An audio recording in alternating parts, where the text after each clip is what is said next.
Welcome back to the Ishaan S Show. Today we're going to be talking about the 2022 midterms and where things stand in this first installment of a multi-part series covering the future of American politics. We'll be talking about where critical races are and which people to watch for the next election season. We'll be talking about those stories and more today, June 15th, 2021. From Anchor by Spotify, this is the Ishaan S Show. With me, your host, Ishaan.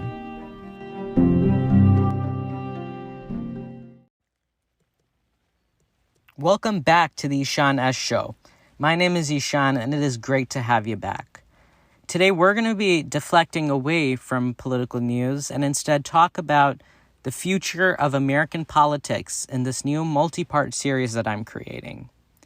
In this first installment of this series, I'm going to be talking about the 2022 midterm elections and where I think the current numbers and recent events indicate where things are headed next year.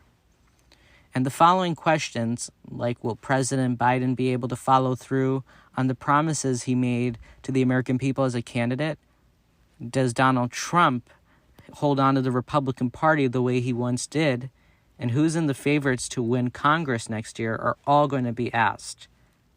Now, to start off, I think we should all take a close look at the Republican Party. They are the opposition in Congress right now, and in my view, the ball is in their court. The path that they take in response to whatever President Biden does will indicate both the grasp of Donald Trump's on the party and what entails in the 2024 Republican primaries. So far, much of the Republican Party has wholeheartedly embraced Donald Trump, and despite the fact that he's been out of office for nearly 6 months now, he's held on to it in a pretty interesting way. And that's different from other outgoing and former presidents like Presidents Bush and Clinton. Their parties did embrace them as leading figures after they left office and even held on for a while. But even if their parties did hold on for a while, they didn't hold on that long. This long, really. Take the Democratic Party after the 2016 election. Obama was out, and there was no leading figure like him, and Hillary Clinton was no longer the nominee or a leader of the party. In a short matter of time, Democrats had no real leadership in the Trump era, yet they consolidated their platforms and united against Donald Trump, who was the president at the time, and beat him in the 2018 midterms in the House, and then took the presidency and the Senate from him in 2020. And I see that consolidation happening for Republicans this year too. For them, it happened at 12:01 p.m. on January 20th, 2021, when they all consolidated behind Donald Trump. This was right after Biden became president. And what it proves is that Donald Trump's hold on the party is quite as strong as it seems. He was impeached for a second time. And yes, 17 Republican members of Congress defected in all of this. But the fierce opposition that each of these people faced was tough just for not being loyal to Donald Trump.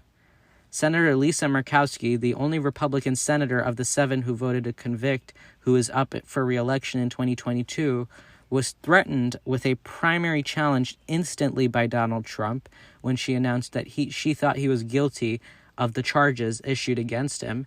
Mitt Romney was booed by members of his own party at the Utah Republican Party convention. Senators like Susan Collins were censured by their Republican parties, the state Republican parties, and people like Brian Kemp, the governor of Georgia, were also threatened with a primary challenge against him.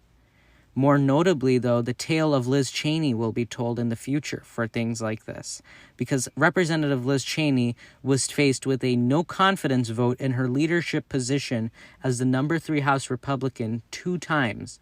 The first time, she survived it with a pretty comfortable margin, but later on, as she continued to challenge President Trump's unfounded claims of the election being stolen from him, her party had a second vote. But this time, they didn't even count the votes.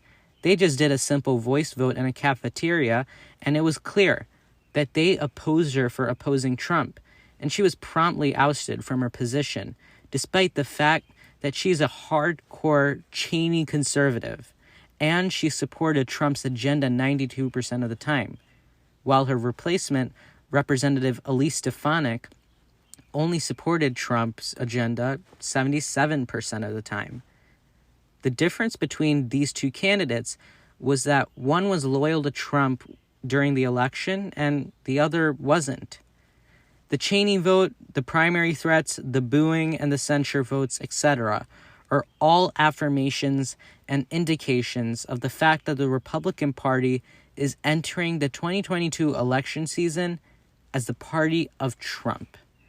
And the message that's being sent out is that if you're a Republican and you're not for Trump, then don't bother being a Republican. Before this year, the infighting within the Republican Party was not nearly as stark and divisive, though. And in reality, much of the Republican Party was still pretty pro-Trump. It was only after the 2020 election that it became clear some Republicans were just simply over Trump and wished to move on. And slowly, most Republicans began to accept the results of the 2020 election, which really just vindicated Joe Biden and Kamala Harris's victory. And it was January 6th that showed most Republicans just simply had enough of Donald Trump altogether. But now, as we mark the halfway point of the year 2021, it still isn't clear what the Republican Party wants, other than for Donald Trump to be back in office. Most opposition to Joe Biden right now, like the Cheney vote, has not been solely based off of policy views. For the opposition to Biden, a lot of it has been about just opposing Biden. Mitch McConnell, the Republican minority leader in the Senate, said, quote, 100% of my focus is standing up to this administration, end quote. Or in other words, rejecting much of the Biden agenda so that you can get your agenda across. After being sworn in, President Biden indicated that he had quite the ambitious plan for his first 100 days in office, including passing trillions of dollars in economic relief, trying to bolster vaccine distribution, and promote bipartisanship. Yet with such a closely divided Congress, not a lot of those goals are completely achievable. Heck, in the Senate, where there's a 50-50 tie with only VP Harris to break it in Democrats' favor, tons of planning is required to have just the 50 Democrat senators on board a single plan. On one end of the Democrat spectrum, you have your progressives and liberals, like Senators Bernie Sanders and Elizabeth Warren. While sitting on the center of the spectrum, you have your moderate centrists like Kyrsten Sinema and Joe Manchin, both of whom Biden has called out for not being on board with the Democrats' agenda a lot of the time. If Biden wants to get anything done on big matters, he needs the support, the confirmed support of people like Manchin and Sinema, while also trying his best to enter into the equation the needs of progressives' wishes from senators like Bernie Sanders and Elizabeth Warren. And this doesn't even account for the 60 votes required to have a filibuster-proof majority. Without all these people together in the Democratic Party, things like the proposed $15 minimum wage fail, and challenges are levied against the less ambitious infrastructure plans like liberals are right now in the Senate. At this moment, Biden's only wishes are probably to figure out how to get anything done. And in order to answer that question, he'll need to expand his majority in the Senate for sure. And it wouldn't hurt to do so in the House either. For Joe Biden, the goal is to have a reliable majority in both houses of Congress. Because right now, people on the extreme ends of his party in Congress have a lot of power, and they are definitely aware of it, and they sure as heck aren't afraid to wield it. What a reliable majority looks like is having more than 50 Democrats in the Senate to have a little more wiggle room and a little more leeway in negotiations, and something a little bit bigger than a 4-seat majority in the House. Now, we need to step aside right now. Don't go anywhere. We'll be right back after this short break to talk about what seats I have my eye on for the 2022 midterms and who I think in the end is going to be taking back each chamber of Congress. Stick around, we'll be right back. Okay, so I'm back. Before the break, I was talking about the path in which the big parties were headed. I said Donald Trump was the presumed leader of the Republican Party, and that there exists an eternal struggle between progressives and moderates in the Democratic Party, and this is going to force President Biden to want to expand his majorities in the House and Senate. So that's where I think the big parties stand. Now we want to look at where the House of Representatives stands. So right now not right now, but next year in 2022, Democrats have 222 seats that are up, and Republicans in the House have 213 seats that are up for re-election. Of these, about 5 pickups are needed for Republicans in order to gain back the House majority. So there's a lot that's going on in all of this. There's a lot that needs to be seen of where things are going to be headed for the House. Currently, we have to take into account retirements and redistricting in all of the states. So currently in the Democratic Party, in the Democratic caucus, 7 people are retiring in time for the 2022 election. And a lot of these people are actually running for further office. For example, Representative Val Demings of the 10th District in Florida is running for U.S. Senate against Marco Rubio. Representative Tim Ryan in Ohio's 13th District is retiring to run for U.S. Senate running for the open seat there. And Charlie Crist from Florida's 13th is running for governor of Florida. And again, in the Republican Party, there are another 7 retirements so far, of which Alabama's 5th District's Representative Mo Brooks is running for U.S. Senate. Jody Heiss is running for Georgia Secretary of State. Vicky Hartzler is running from Missouri's 4th, is running for U.S. Senate. And Lee Zeldin from New York's 1st District is running for governor of New York. So there's a lot that's been going on with a lot more retirements that we're seeing from Republicans and Democrats for further office. Now, for most of the seats that we see vacancies in, most of these seats, I'm pretty sure, are just safe, reliable for each of the parties. Like for the Democrats, the retirements which we're seeing are retirements from big urban areas, which are historically always Democrat. And for Republicans, they are out of ruby red states like Alabama and Missouri. And in the case of New York, the upstate New York is pretty much Republican country. So there's a reliability there. So you don't need to worry that much about losing these seats if you're in either party, because these are reliable seats that are going to be held on to.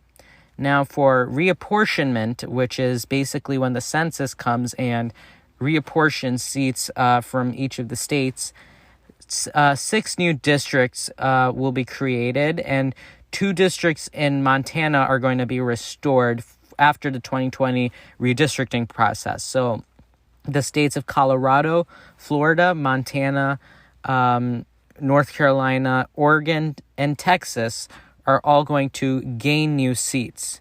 So Montana is going to have now Montana's 1st and Montana's 2nd. And Texas is going to have a Texas's 37th and 38th districts. These are 2 new seats, and these are in favor of Republicans, because Montana's legislature is controlled by Republicans, as is the Texas legislature. It's also controlled by Republicans. And in state politics, the only thing you need to know is if you control the state legislature, you control the redistricting process. And in these states, the legislatures control the redistricting process. So in Montana, that 2nd district, which they're getting now, I think is probably going to be lined up in a way where the district does go for Republicans. Now, mind you, that Montana still has a little potential because they technically have a U.S. senator who's a Democrat. and I think he served as the at-large representative for the state. And they had a Democrat governor, but he lost his bid for U.S. Senate in 2020. We'll need to see where Montana goes, because that's an interesting one. I would want to see where the race is headed there. And in Texas is it's an emerging swing state. It's not swingy yet, but it's an emerging swing state. And the problem for Democrats here is that the Texas legislature is controlled by Republicans. So creating those 2 extra districts, I'm very sure, will probably be designed in a way to be in favor of Republicans who want to run for those districts. Now, the states of California, Illinois, Michigan, New York, Ohio, Pennsylvania, and West Virginia are all going to lose districts. And from this, we can tell that it is Democrats who are losing here. California, I think, if I'm not wrong, for the first time in its history, is going to lose seats instead of gain seats in redistricting. Illinois is going to lose a seat. Michigan is going to lose a seat. New York is going to lose a seat. Ohio is going to lose a seat. All of these seats are, I'm pretty sure, threatening Democrats as the Democratic Party's majority, future majorities, because most of these states are reliably Democrat, and they control the redistricting process. But again, they don't have a lot of districts to work with, so that does kind of compromise their ability to run things in terms of the redistricting process here. The Republicans and the Democrats each released about 50 to 60, Republicans released 60 seats, but the Democrats released about 20 seats that they are targeting. And for Republicans, many of these states are Arizona, whose delegation is a majority Democrat, California, Georgia, Illinois, Nevada, Oregon. For Republicans, it's those states. And for Democrats, they want to expand on their Arizona delegation.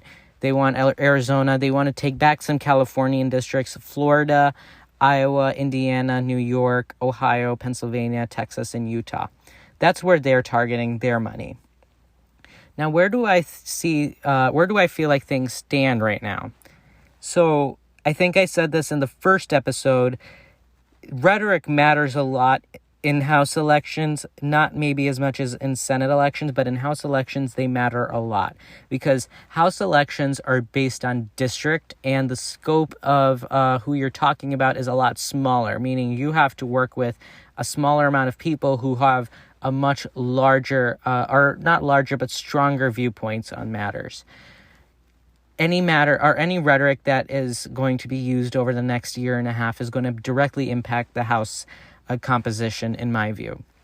And in this situation, I think this might hurt Democrats a little because of the whole progressive moderate situation that they're facing right now.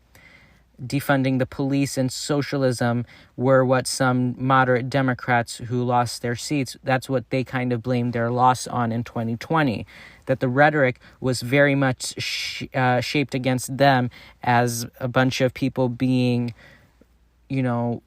socialists and being against the police, defunding them completely, when they didn't really even have that viewpoint of their own, as their own.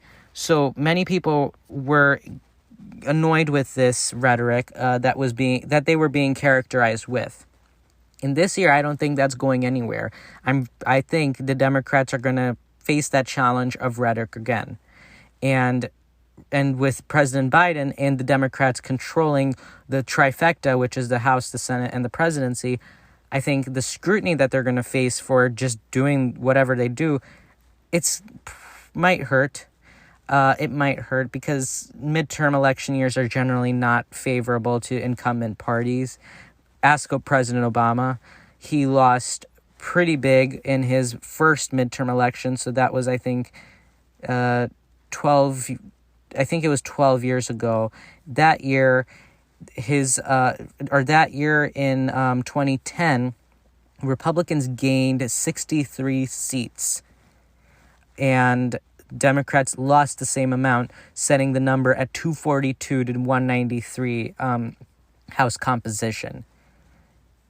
And for Donald Trump in 2018, it was also something similar. He took a major blow himself, where it became 41 seats and Republicans lost 42, setting it to 235 to 199.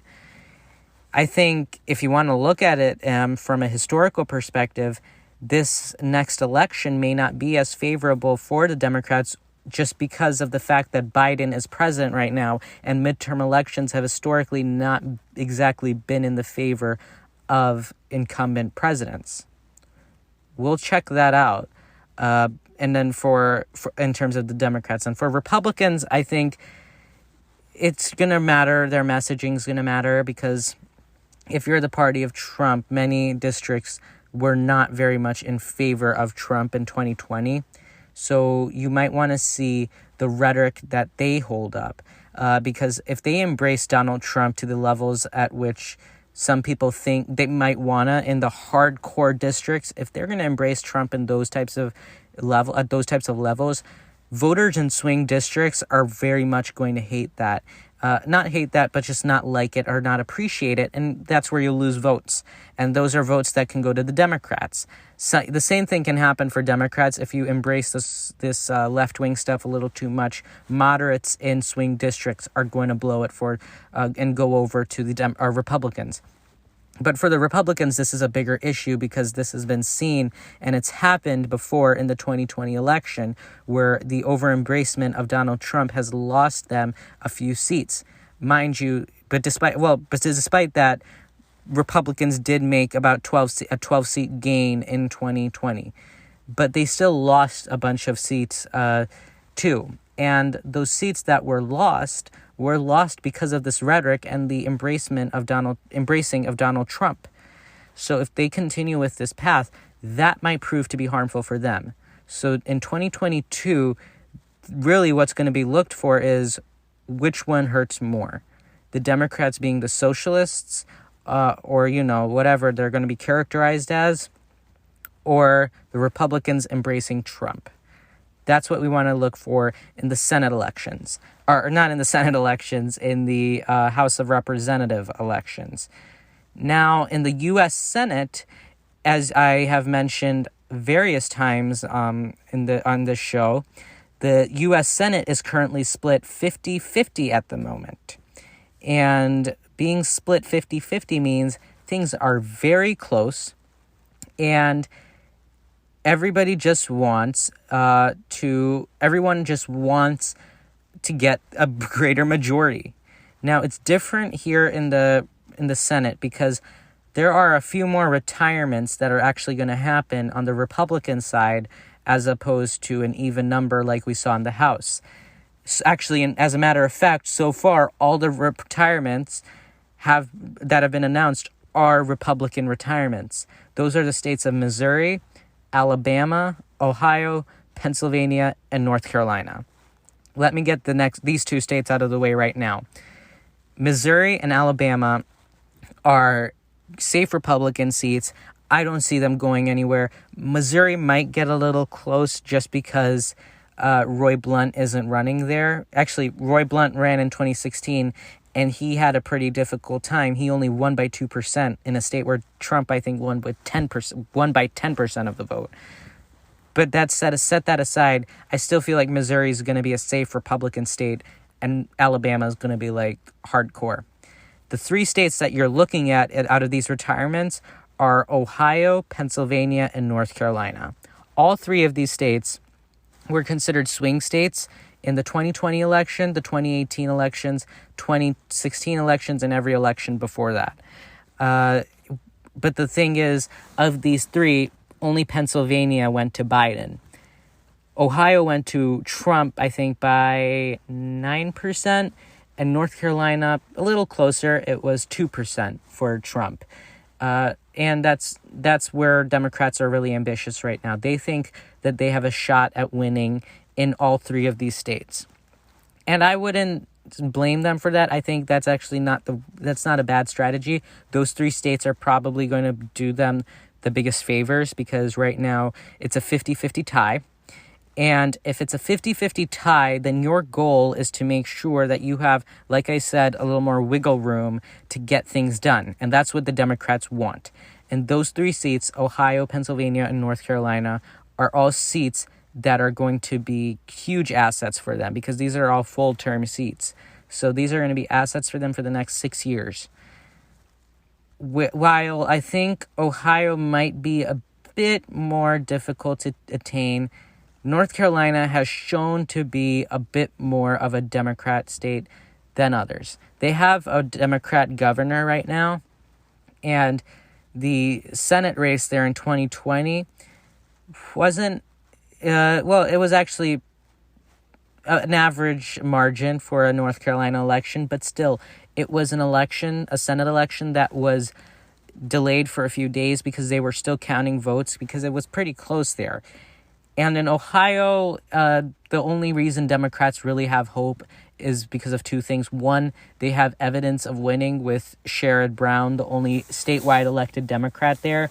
And, you don't know if it's hope or not, but Tim Ryan, Representative Tim Ryan, who I mentioned earlier, he's running for that seat. And that seat, Tim Ryan is a well-known guy. He ran for president, and he made a name for himself. So he's running for that seat, Ohio's Senate seat. Those are the states that Democrats, I think, really want to focus on and really want to get. And for the Republicans, the 3 states that I feel they definitely got their eye on are Arizona, Georgia, and New Hampshire. These are 3 states that Republicans have their eye on to make their majority a 53-47 majority. For Arizona and Georgia, these 2 seats were up for election last year as special elections. In Arizona, that seat went to Mark Kelly, the Democrat, and in Georgia, the special election seat went to Senator Raphael Warnock. Both of these were surprises to pretty much everyone in political world, because these are 2 reliably Republican states that somehow took a full 180 and went for Democrats in 2020. Like, here's a good way to paint this. In 2016, Georgia and Arizona had 2 Republican senators and they each had a Republican governor, and they were not even in question of being Republican or Democrat in the near future. 4 years, and over the next 4 years, Democrats took one of the Senate seats in Arizona. That was Kyrsten Sinema, and they managed to take the delegation. In Georgia, within just a matter of one election year, they were able to take both Senate seats, and they were able to win, and Democrats were able to win both states, Arizona and Georgia, on the presidential level, which hasn't been seen in 20 years or something. And I think that delivered a major blow to Republicans. And I don't think they like that very much. So they're definitely eyeing Arizona and Georgia to take back. And then New Hampshire, Chris Sununu is the governor there. And many people in the Republican Party are requesting him to run, because he's the only Republican who, I agree with Republicans when they say this, he's the only Republican in that state who actually has a shot at winning the Senate seat. I think the person who's up there is Maggie Hassan, if I'm not wrong. Maggie Hassan. She's the senator from New Hampshire. She's running there. Chris Sununu seems to be the only plausible Republican to win in the state of New Hampshire. And these are the 3 seats, the 3 main pickups that I think Republicans can eye on. Now, overall, the states that you will probably want to have your eye on for the 2022 midterms are Nevada, Arizona, Colorado, Wisconsin. Wisconsin is another state that should be talked about, because Wisconsin's Ron Johnson, he's still deciding whether or not he wants to run for re-election.